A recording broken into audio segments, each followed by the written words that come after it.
Welcome to the Fear and Greed bonus show. It's Sunday, the 29th of October, 2023, and today we've got something special from How Do They Afford That? Recently, Kenna Campbell and Michael Thompson, in their show, How Do They Afford That? They interviewed Matt Waraxo from UniSuper. Now, on Fear and Greed, you often hear Michael, Sean, and sometimes even me really commend financial advice and how important it is to get the advice of experts when you're considering any financial decision. Well, this episode from UniSuper, Matt Waraxo looks at the type of financial advice that his team can provide, who it can benefit, and how much it'll cost. You get a lot of tips and a lot of information that just might be useful to you in considering the sort of financial advice you might chase yourself. We hope you really enjoy the show. Welcome to How Do They Afford That, the podcast that peeks into the financial lives of everyday Australians. I'm Michael Thompson. I'm a writer and the co-host of the podcast Fear and Greed Business News. And as always, I'm with Kenna Campbell, financial planner, founder of Sugar Mama TV, which is, of course, the financial literacy platform covering every single platform known to man: YouTube, podcast, books, Instagram, and more. Hello, Kenna. Good morning, Michael. How are you? I'm going well, thank you. We do have a savings hack today. But we'll get to it in a moment because it's a savings hack with a difference. How's that for a tease? Oh, I'm excited. But what I wanted to do first is mention what we're actually talking about today, what the subject of today is, because a few weeks ago we did a series of interviews on superannuation. One was a super health check, which was covering all of the basics in superannuation. And the other one was the myths and misconceptions around retirement. And there was a heap of interesting stuff that came out of. And it probably sounds like I'm downplaying it a little bit by saying it was interesting stuff. No, I got passionate. I know you did. It was actually a little bit still frightening. haven't had a little chat about that as well, by the way. Not getting off that scot-free. But anyway, we'll focus on today's exercise. If anyone hasn't listened to those episodes, it is worth going back and just listening to Kenna just get stuck right into me. I got really fired up. Oh, you did. Anyway, we will address this in the future. Stand by for that one. That's a tease. Look, there was one element that came out of that the other week for me, and that was I didn't realise that you could actually get financial advice through your super fund. I did not realise that until we discussed it the other week. And one thing then led to another. And now we're taking a closer look at that advice because we are always on the lookout for ways people can access professional advice. We're always talking about the need to get professional advice and different ways that you can do it depending on what your circumstances are and how much money that you actually have, some cost-effective ways to get some professional advice. Before we get into this and before we introduce our special guest, Kenna, we need to mention that anything that we're talking about today is always general in nature. It is never personal, investment, strategic, or product advice. It is purely for financial education purposes only. Exactly right. We don't know anything about your financial situation, your risk profile, and the deadlines for all of those fabulous financial goals and dreams. So that is why you should always go and talk to a financial planner and ask them for personal advice. Which feels like a perfect segue into actually introducing someone with that exact background. Exactly. And so our guest today, we are joined in the studio today by Matt Waraxo, who is the State Manager of Advice for New South Wales at UniSuper, which is, of course, a supporter of this podcast. Matt, welcome to How Do They Afford That? Thank you for having me here this morning. Now, we're going to put you on the spot. I mean, you've had, 2 minutes now warning from when I said we have a special savings hack coming up, and I kind of winked at you to say, kind of, this is your savings hack. And so that was all the notice we've given you of coming up with a savings hack.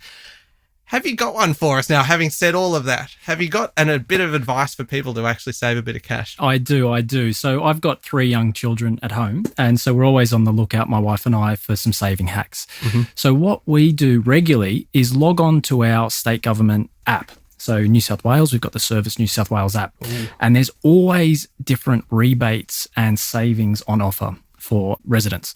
So whether it's the active kids voucher or different rebates on solar for the household, there's always something. And a lot of Australians leave that on the table. They don't know these are available. And so I definitely recommend to check out your respective state government rebates. Because there's equivalents in every state, really, isn't there? There's kind of different rebates on offer. And if you don't use them, you lose them, right? Spot on. And they actually add up to be quite a lot of money. There's like a First Lap, there's the Creative Kids one. There's so many. And that can be money back in your pocket that you can then put towards your financial goals and dreams, like planning for retirement. Now, Kenna, I don't want to put you on the spot too much. Oh, dear. How would you say Matt's tip compared to the tip that I gave a couple of weeks ago? I'm going to say Matt's tip is a little bit juicier than your fruit and veg. That seems harsh. I wasn't expecting it to go that way. I thought fruit and veg wins every day, but no, cold hard cash wins every day, it seems. Yeah. It all helps. Yeah, exactly. Okay, so we are talking about financial advice today, and I think, Matt, it probably helps to kind of set the scene a little bit. So obviously talking about financial advice, but we're talking about like actually how to get financial advice, because everyone knows it's out there, but a lot of people don't know actually how to tap into it and actually, or don't realize that it's now so much more readily available and can be for some people a lot more cost effective. Before we jump in, I'd love to hear about what made you become a financial planner. It's a great question, and it was actually by chance. So I was over in the US studying. I did my undergraduate and then my MBA, and financial advice wasn't even on my radar. And I was introduced to a fellow Australian who'd lived there for 20 years and built a really successful financial planning practice. And we struck up a really good relationship, and incredibly, he offered me a role after I graduated. And from there, really got to learn the financial planning process. But what I loved was engaging with clients every day. And from there, I really built a passion for advice and seeing the impact that our advice can make. And 20 years later, here I am. You mentioned the impact that advice has. What difference does it actually make to people? One of the things actually, that you will realize here is that I make a lot of assumptions on this podcast and just put them out there and then just wait for the experts, you and Canna, to shoot them down. But the assumption that I would make is that a lot of people going into a financial planner, and I'm speaking from experience here, you just don't know what you're doing, and you don't know what is actually out there until someone takes you through it. Spot on. And it varies so much from day to day, right? When we first meet a member, they have a lot of fear around retirement confidence. So they're unsure whether they're able to meet a certain desired lifestyle throughout retirement.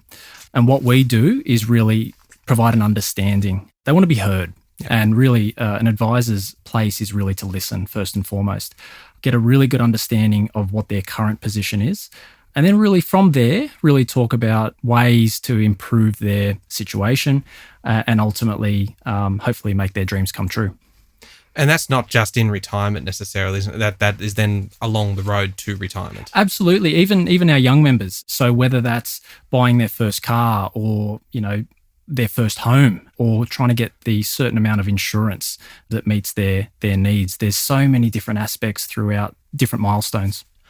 Canna, I don't know what's wrong with me and what you have done to me, but hearing someone say that we can help kind of find the right insurance and all this, I got excited hearing that. I'm like, Canna, you have ruined me with this podcast. Look, I'm dying to hear, you've worked in America and Australia, which is incredible because they are two very different systems. And so I want to know, you now work with UniSuper. How have you ended up there, and what is it that made UniSuper stand out as being so special for you and your long-lasting home? Well, I moved back to Australia in 2012, and looking at the financial advice landscape at that point in time, you had the banks, you had small boutique firms, investment firms, and you had superannuation funds providing advice. And really what attracted me to UniSuper in the first instance was its link to the university sector. I've done a lot of work with the universities over in the US, so that was quite attractive at the time. But the more I learnt about UniSuper, I knew that our values were pretty aligned. So UniSuper is very member-centric. They invest in their people, and our advice model is extremely ethical in the fact that we've always followed a fee-for-service model, and our advisors don't take any commissions. So 11 years later, I'm still at UniSuper. And is that then what makes UniSuper different, I suppose, from other? And one thing that I suppose is another misconception, and I'm acknowledging that it's a misconception as I ask it, that UniSuper is just for people in the university sector. We used to be. Yeah. So a couple of years ago, we then opened to every Australian. So now we're an open fund. So that's a common misconception. Another common misconception is that financial advice from UniSuper, we can only provide advice on superannuation. That's not the case. So we can talk about all the different levels of advice that we offer at UniSuper, but we do offer holistic financial advice. I have a question for you around capital gains tax. Kind of just jumping straight in. Sorry, I'm like just go for the kill. That's enough of the preamble. Let me get into the guts of this. Let's go. Yep. Well, I guess I'm very passionate about superannuation. I'm very passionate about people paying attention to it sooner rather than later. And as you would know, the relief that you can create for people by getting them on board with their superannuation early, or as early as possible, has a game-changing impact on their life. I quite often talk about the features of superannuation and what to look out for. And one thing I touch on a regular basis is in-specie transfers, particularly for people who are in accumulation phase and want to transfer across to pension phase. How does UniSuper work differently where this isn't as much of an issue? Well, we're a large fund. We've got $125 billion under assets, and we pool our funds together. So as you pointed out on the tax implications, it's such an important topic for our members. So those members in accumulation phase, they pay 15% tax or up to 15% tax on investment earnings through accumulation phase. Now, a lot of Australians stay in accumulation phase throughout their retirement simply because they don't know any better. But what they've got the opportunity to do once they hit that retirement milestone is move that money over into the pension environment. And by doing that, any investment earnings are now tax-free. So that's this tax that you're no longer paying. You're no longer giving that to the government. It's in your account, and it makes such an incredible difference over many retirement years. Particularly when you factor in things like franking credits as well. Spot on. So all of that is refunded back into the member's account, which all creates a greater retirement outcome for our members. It's just like I'm watching two super enthusiasts just living the dream right now. And I was like, okay, all right, this is cool. Can I just take it a couple of steps back slightly? Because sorry, I got a little bit... that's okay. It is what I've come to expect from you. But in terms of the role that advisors actually play within a super fund and say the different levels of help. So kind of going back to where we started and say that all you know is that you need some help. So I am a customer. All I know is that I don't know anything. What are the kind of the different levels of help that might be available to me? So I can break it down into 4 categories. So first is really around self-driven advice and education. And so there's a lot of tools and resources available to our members at no cost. A lot of these are on our website. We have live and on-demand webcasts. We have a range of articles that really enhance financial literacy for our members. We have some really sophisticated financial calculators as well. And that's around seeing how you're tracking for your retirement savings or what type of income that you can achieve in retirement. And as I said, these are really new calculators and a high level of sophistication because members can play around with certain variables, change their age that they might want to retire or their risk profile, and they can see under certain conditions how their retirement might look. And again, this is at no cost for our members. So that's really our first category of advice and education for our members. From there, we then have our general advice service. So members can call in our team on the phone, or they can meet with one of our super consultants in person or via video. Again, this is at no cost to our members. And this is a great opportunity for a member to bring up their account, bring up their super fund, and ask questions. So they can ask about, how is my super invested? What are my options? What type of insurance do I have? We can point out, maybe you don't have a beneficiary nomination. So that's a wonderful way to provide a good level of understanding for our members. And so that's specific to that member. It is not just generic advice. It is actually looking at the information on the system and saying this is what your setup currently is. That's correct. And that's why it's such a groundbreaking service within the superannuation industry. And since COVID, obviously video meetings have become a lot more popular, and we have a lot of academics and teachers as members of the fund. So they're time poor, like a lot of Australians. So this is a wonderful way, obviously, to book in 30 minutes to view your super, do a super health check and see how they're tracking. This is why I bang on everyone should pick up the old-fashioned telephone and give someone a call. This, this is the level of service we can now get, which is so important and so incredibly helpful. Now, did you say there were 4 levels? There was. Because I was quite sure I only counted 2 there. I'm like, pretty sure you owe us 2 more. I've got 2 more. Okay. So 3 is our select advice service or scaled advice. So this is where at a low cost entry point at $80, you can meet with a financial advisor and receive advice around super contributions, investments, or insurance. So it's a really good entry-level way to obtain personal advice to your needs from an expert. Wow. $80. Absolutely. Low cost offering, really popular option with our members. Okay, that is 3. That's 3. Number 4, more. Last one, is our comprehensive advice service. And this is the world that I live in. This is our holistic advice offering. Not only we're providing advice on superannuation and retirement planning, but insurance, investments, a lot of non-super products such as investment bonds, managed portfolios, even public ancillary funds for those charitably inclined. So very holistic. And with that, the fees are on a fee-for-service basis, typically range from around $3,000 to $5,000. And there's a lot of value for that fee that the member is receiving. Who is the typical type of person that's taking up this incredible opportunity? What do they look like? And what are the questions or areas of advice and help that they're asking for? And this is what makes my job so great. On a day-to-day basis, we're seeing such different types of individuals. So one day I might be meeting with a CEO of a company or a vice chancellor of a university. On another day, it might be a primary school teacher who's worked hard for 40 years and wants to obviously retire. So they vary quite considerably, but what doesn't change is really the essence of financial advice, where we're asking a lot of questions about what their goals and dreams are and really formulating ideas and strategies to put them in a better position. I think that's really interesting, Matt, though, that there's the 4 levels of advice. And look at me making another assumption here. But it means there's something there for everyone. No one is left out. Well, what I was actually wondering was whether you see people going, you know what, I'm just going to kind of test the waters a little bit with the $80 kind of select advice or scaled advice and just going, okay, I'm just going to start the conversation. And then they go, actually, that was helpful. Now I'm going all in.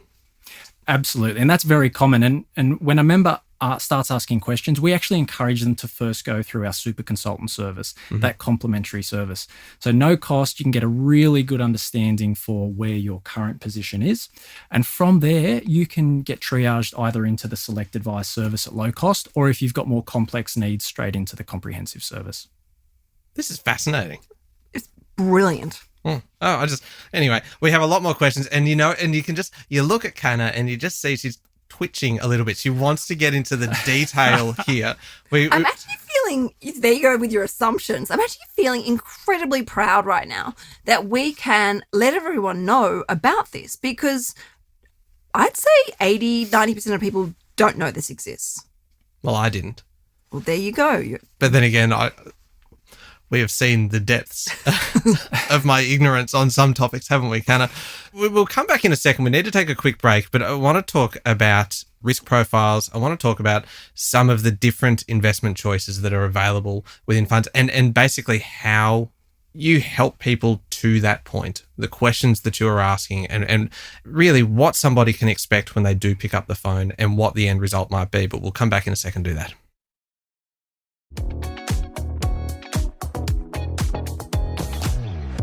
Kanna, we are talking today all about superannuation advice. We're talking about advice within UniSuper, and we're joined today by Matt Waraxo, State Manager of Advice for New South Wales at UniSuper, which is a supporter of this podcast. But like you, I mean, you said before that you were, what was it?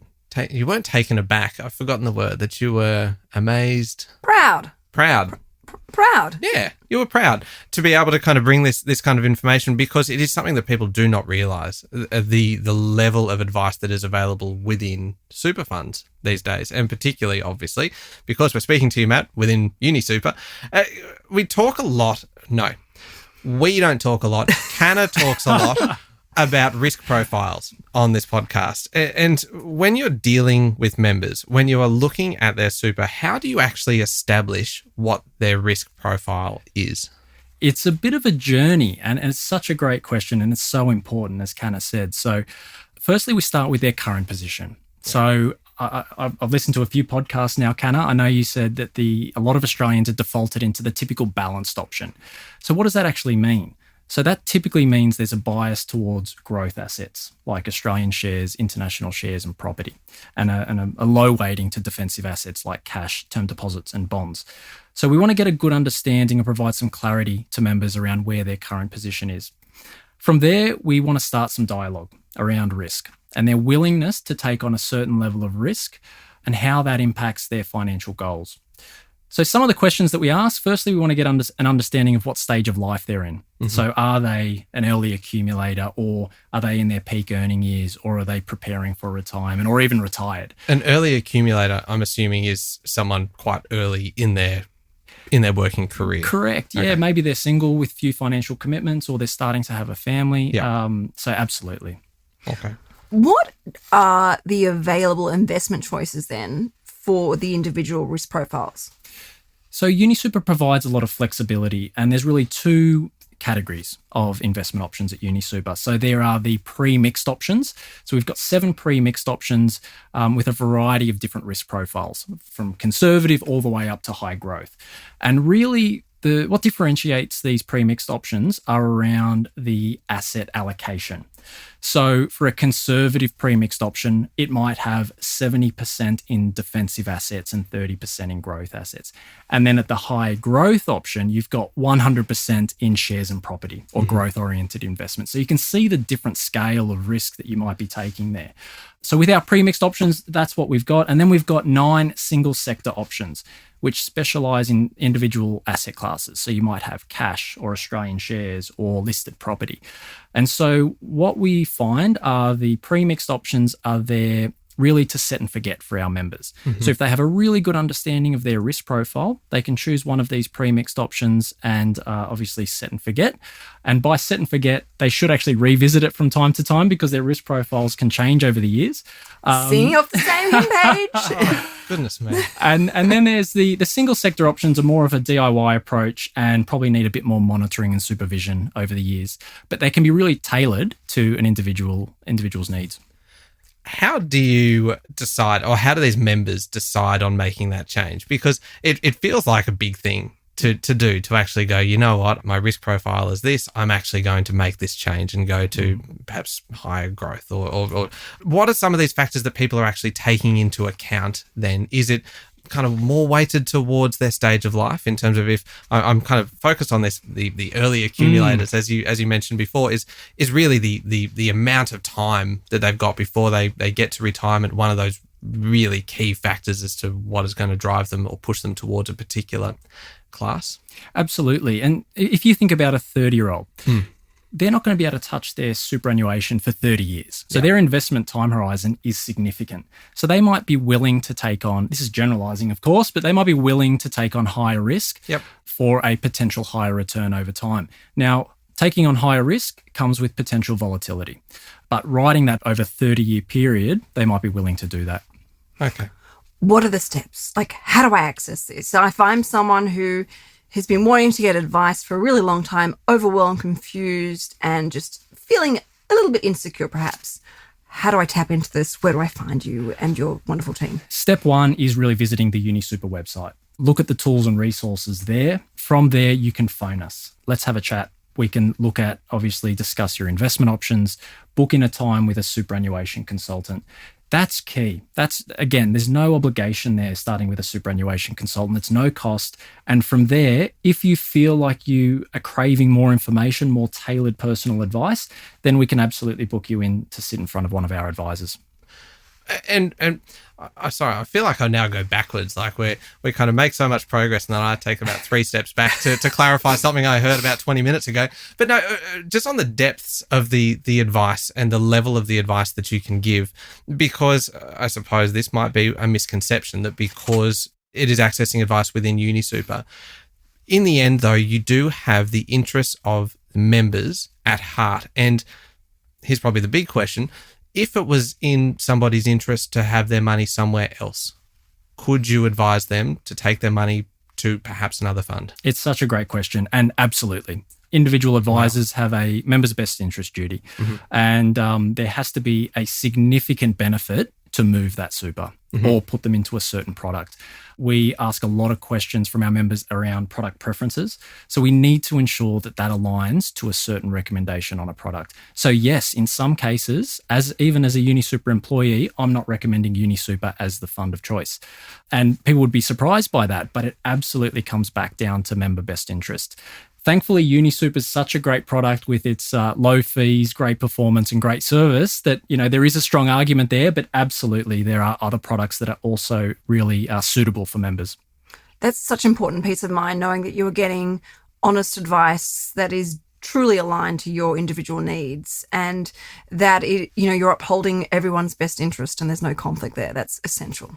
I just love the fact that we have talked a lot about some of the challenges within the advice kind of industry, and one of these big hurdles is affordability. And people not being able to, and particularly perhaps people who need the advice most, not being able to access the advice.